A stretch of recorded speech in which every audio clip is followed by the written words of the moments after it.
राज्यामध्ये काँग्रेस जनता पार्टीचे संस्थापक अध्यक्ष जे आहेत अभिजित दिपके हे महापालिका असतील, जिल्हा परिषदेच्या शाळा असतील यांची पाहणी करत आहेत। याच पार्श्वभूमीवर जर विचार केला तर जळगावच्या महानगरपालिकेच्या हद्दीत असलेल्या शाळा ह्या देखील आपण रिॲलिटी चेक करण्याचा प्रयत्न करत आहोत। लोकशाहीच्या माध्यमातून एक धक्कादायक प्रकार हा समोर आलेला आहे। जर बघितलं तर महापालिकेची शाळा क्रमांक 50 जर बघितली तर अशा दुरवस्थेत या ठिकाणी पडलेली असल्याचं चित्र, भयावह चित्र या ठिकाणी पाहायला मिळत आहेत। या ठिकाणी कुठल्याही प्रकारचे वर्ग हे अस्वच्छ या ठिकाणी दिसत आहेत। शाळा बंद असल्याची परिस्थिती या ठिकाणी पाहायला मिळत आहे। तर परिसरातील नागरिकांनी या ठिकाणी मोठ्या प्रमाणात कचरा असेल, दारूच्या बाटल्या असतील, त्याच पद्धतीने बांधकामाचं मटेरियल असेल असं या सगळ्या शाळेच्या परिसरामध्ये आणून टाकल्याचं भयावह चित्र या ठिकाणी पाहायला मिळत आहेत।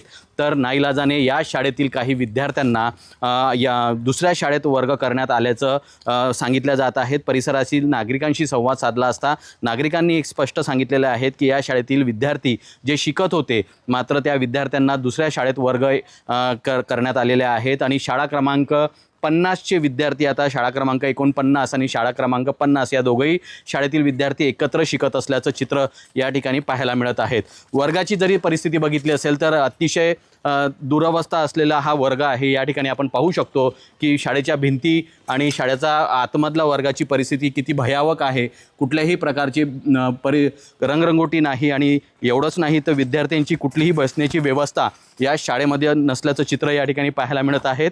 आणि शाळा क्रमांक 50 जी आपण पाहत आहोत आता सध्या त्या ठिकाणी मटेरियल जे आहेत, बांधकामाचं मटेरियल टाकलेलं आहे। तर नागरिकांनी या ठिकाणी शाळेच्या परिसरामध्ये गाड्या देखील पार्किंग केलेल्याचं चित्र पाहायला मिळत आहे। तर शाळेच्या परिसरामध्ये अतिक्रमण देखील झाल्याचं या ठिकाणी पाहायला मिळत आहे की आधार सेवा केंद्र जे आहे ते या ठिकाणी शाळेच्या परिसरामध्ये अवैधरित्या या ठिकाणी सुरू आहे।